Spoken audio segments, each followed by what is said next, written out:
খাজানা ফাঁকি দিয়ে কোরবানির পশু কিনলে সেই কোরবানি আল্লাহ কবুল করবেন কিনা। কোরবানির গরু বা ছাগল যেটাই আমরা কিনি কোরবানির হাট থেকে, সেখানে যদি আমরা হাসিল না দেই তাহলে কোরবানি হবে কিনা।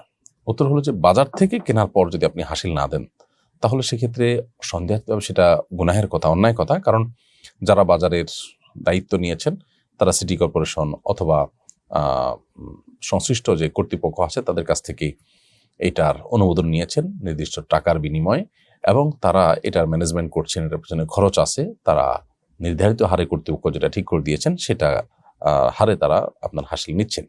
অতএব আপনি সেখান থেকে গরু কিনে যদি নিয়ে চলে যান, ছাগল কিনে নিয়ে চলে যান, তাদের সুবিধাটা ভোগ করেছেন কিন্তু সুবিধার মূল্য আপনি দেননি, সে ভোগের মূল্য আপনি দেননি, তো এটা নাজায়েজ হবে, তার হক নষ্ট করেছেন।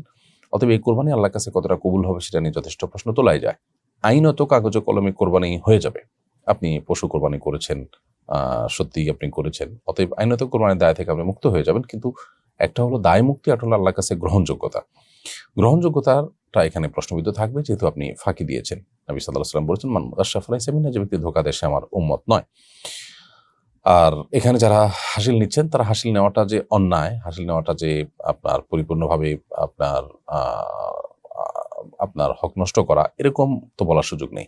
যদি সেরকম কিছু হতো তাহলে আপনি সেটা করলে গুনাহগার হতেন না, অর্থাৎ ফাঁকি দিলে আপনি গুনাহগার হতেন না। কিন্তু যেহেতু সেরকম বলা যাচ্ছে না, অতএব আপনাকে এই হাসিল দেওয়া উচিত। হ্যাঁ, হাসিলের পরিমাণ বেশি থাকলে, জুলুম হলে সেটা নিয়ে আপনি প্রতিবাদ করেন, সেটা পরিবর্তনের চেষ্টা করেন, বা সেটা নিয়ে আপনার আলাপ থাকতে পারে, কিন্তু হাসিল দিবেনই না, ফাঁকি দিবেন, অথচ বাজারের সুবিধা ভোগ করে আপনি নিয়ে চলে আসবেন, সেটা তো জায়েজ হতে পারে না।